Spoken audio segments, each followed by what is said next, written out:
Agora nós vamos dar dicas importantes para que você faça uma boa e eficiente sessão devolutiva quando for fazer esta avaliação com uma outra pessoa e devolver para ela ou utilizar os dados que você tem desta avaliação em prol do desenvolvimento desta pessoa. Bem, vamos ver passo a passo o que seria importante fazer numa devolutiva, né? Primeiro, devemos tomar alguns cuidados, né? Faça uma leitura prévia de tudo aquilo que tem dentro desta avaliação. Pontos fortes, melhoria, estresse, como a gente acabou fazendo agora no último capítulo sobre como ler uma avaliação. Dê uma boa olhada em todos os aspectos. Principalmente quando você estiver começando, é importante que você leia cada uma das respostas para que você vá pegando mais afinidade. Quanto mais você ler a apostila ou a avaliação, que parece uma apostila, ela é bem detalhada e bem fácil de ler, você vai ficando melhor.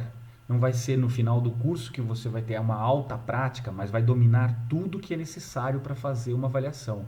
E se você fizer uma boa preparação com essa leitura prévia, você, a cada vez que for fazer, precisa menos ler tantas partes da apostila, mas comece lendo tudo e indo reduzindo à medida que você vai tendo facilidade, lembrando das características que estão lá dentro.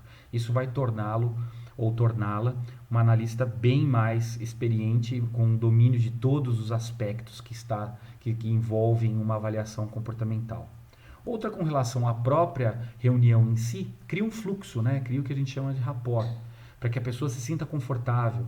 Então, faça ali um pequeno quebra-gelo, converse com a pessoa, explique para ela que aquilo é um ambiente de segurança, que tudo que será dito ali dentro daquela sessão permanecerá lá, existe uma confidencialidade, existe um profissionalismo, e que para que ela aproveite bem, que ela mergulhe de cabeça, que ela se solte, que ela busque falar sobre ela mesma de uma forma espontânea, porque ela tem muito a ganhar com isso, né? Então, ela trazendo tudo isso à tona, vendo isso, verbalizando as coisas, isso vai ajudar muito a que ela se desenvolva, né? Porque ela tem em mente que não existe certo nem errado, não existe o comportamento. Meu comportamento é errado, meu comportamento é certo. Nós temos aqui as preferências comportamentais da pessoa. Quando a gente fala principalmente do natural. O adaptado é a noção que ela tem, a ideia que ela tem de como ela deveria ser. Pode ser que não seja como realmente o ambiente ou as pessoas à sua volta querem ou realmente precisa. Então, um dos pontos importantes dentro do processo é entender se essa percepção de adaptação ela é real, por que ela existe, né? Se ela tem um alto esforço de adaptação para aumentar a dominância ou para aumentar a conformidade, é interessante se discutir por quê.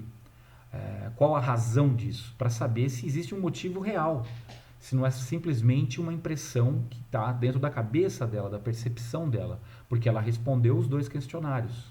Ela fala sobre si dentro da impressão que ela tem no ambiente que ela está, né? O que é importante também é entender qual o objetivo dessa pessoa dentro desse processo, né? Isso é o pontapé inicial, até para antes de você começar qualquer tipo de atividade, entender qual é a razão pela qual ela vai fazer a avaliação. Então você já tem em mãos quais são os objetivos dela e que ela entenda isso, que fique bem passado. Olha, fizemos isto com este objetivo, então vamos nesta direção. Isso vai ajudar você bastante a traçar o plano de ação e ter os resultados que você quer. Inclusive se é você mesmo que fez e está procurando alguma coisa. Então, eu vou fazer a avaliação comportamental, mas qual que é o meu objetivo? Escreve, deixa claro, né?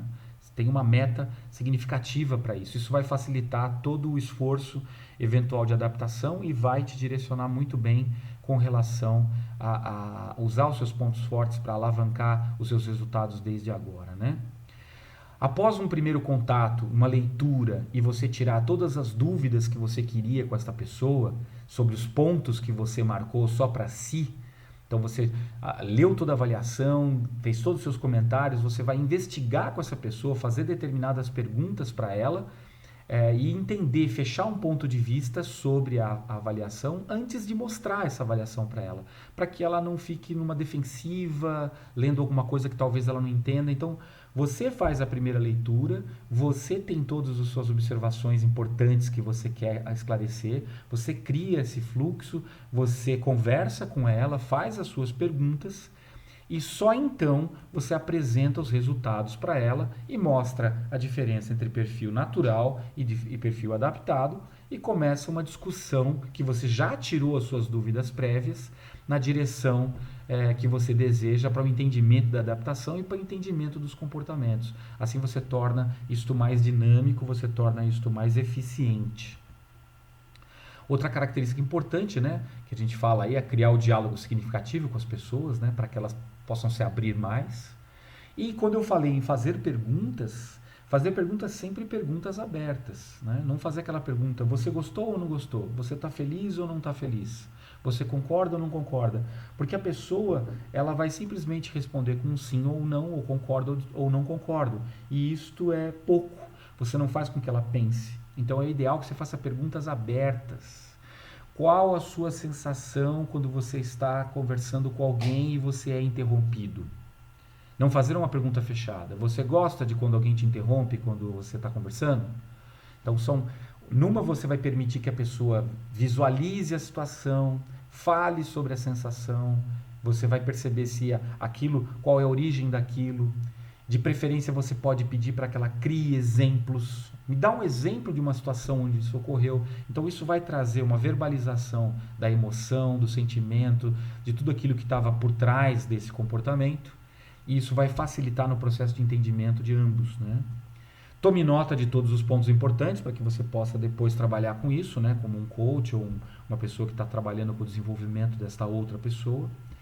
E convide essa pessoa para fazer a mesma coisa, para que ela pegue a avaliação e olhe tudo aquilo que ela não concordou e tudo aquilo que ela achou importante com relação às metas dela, ou que ela tem alguma dúvida. Então ela vai marcar lá, é um PDF, ela pode marcar isso virtualmente, até com a ferramenta pincel lá, ou anotar num caderno aquilo que ela quer e te passar, ou no WhatsApp, é o veículo que ela quiser. Mas que ela tenha as anotações dela, porque isso vai ser um material muito importante para vocês seguirem no processo de desenvolvimento e para aumento de autoconsciência, que é uma característica de inteligência emocional.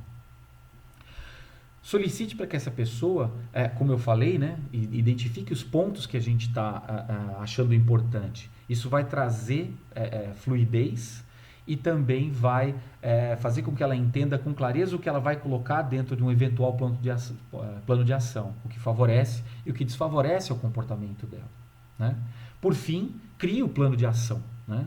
Esse plano de ação tem que estar focado nos pontos fortes. Existe uma tendência das pessoas fazerem duas coisas que eu não aconselho. Olhar só para os fortes, você é isso, você é aquilo, e querer trabalhar naquilo que ela acredita que é fraco. Então, essas duas características, esses dois comportamentos dentro da elaboração de um plano de ação não são corretos.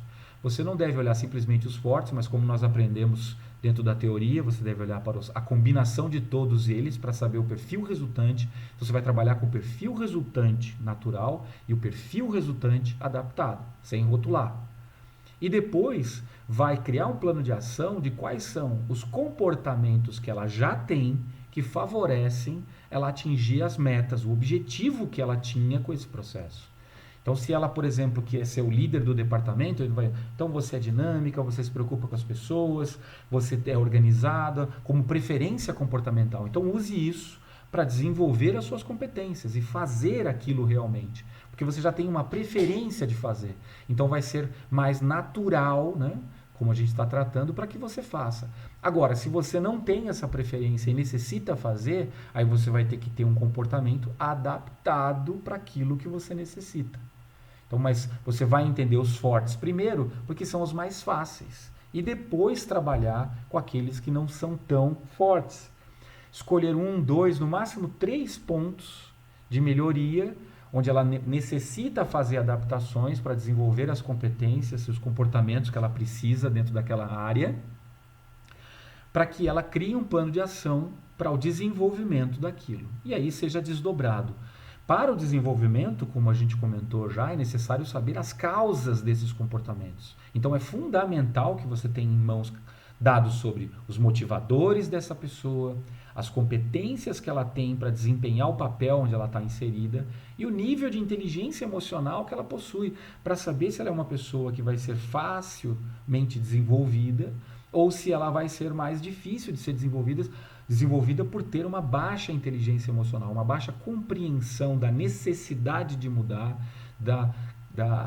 da capacidade de interagir com os outros e entender a si mesmo. Então é fácil da gente entender que uma pessoa que tem baixa inteligência emocional, ou seja, ela pode não conhecer bem as suas emoções ou não lidar bem com a dos outros ou os problemas, isso traz comportamentos inadequados e ela é mais difícil de ser desenvolvida. Agora, quando ela tem uma inteligência emocional maior, é justamente o contrário. Ela apresenta comportamentos mais favoráveis no quesito emoção dela e dos outros, características de autoconsciência, automotivação, autocontrole ou empatia, interação com os outros. E que se os comportamentos dela estão colaborando com isso, vai ser mais fácil desenvolver ou não. Então é importante que você tenha todas essas informações se você quer dar velocidade ao seu processo, dar profundidade a ele. Porque você pode fazer 100, mas você vai estar apalpando no escuro. Você vai gastar muito mais sessões para talvez nunca descobrir características tão internas e pessoais da pessoa que você pode ter com uma avaliação que ela vai fazer em 15 minutos. Então, ganha-se muito nos processos profissionais de desenvolvimento de líderes, de pessoas dentro das empresas e até no âmbito pessoal, quando você lança a mão de outras avaliações para que você tenha mais dados para atacar a direção certa, porque quando eu vejo uma avaliação comportamental e essa pessoa, por exemplo, tem uma alta dominância e apresenta sombras como raiva, qual é a origem disso? Não são os comportamentos. A pessoa não está demonstrando raiva numa área simplesmente porque ela tem a dominância alta.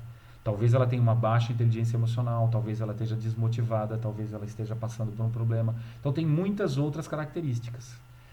E o aumento da inteligência emocional tende a reduzir o range dos quatro estilos básicos, como a gente disse. Tende a estreitar esse range. Para processo de entrevista, a dinâmica é um pouco diferente, onde o objetivo não é desenvolver as pessoas, né? O objetivo ali é identificar comportamentos que serão as preferências comportamentais que favorecerão a atuação dessa pessoa numa área, ao desenvolvimento, até as características que vão facilitar com que ela desenvolva o trabalho dela, para que ela seja bem encaixada à vaga. De novo, os comportamentos são a primeira peça disso. A gente não pode aprovar ou reprovar alguém num processo seletivo simplesmente com os comportamentos. Eu preciso entender os motivadores, preciso entender as competências pessoais, os soft skills estão desenvolvidos para aquela função que ela vai exercer e também se ela apresenta um bom nível de inteligência emocional. Comportamentos, novamente, são como a pessoa se comporta e como ela se comunica. Não tem as causas, não tem a origem, não tem dados que vão me permitir entender se ela vai se encaixar à vaga ou não. A gente vai observar essas características um pouco mais adiante, falando especificamente de processos de entrevista.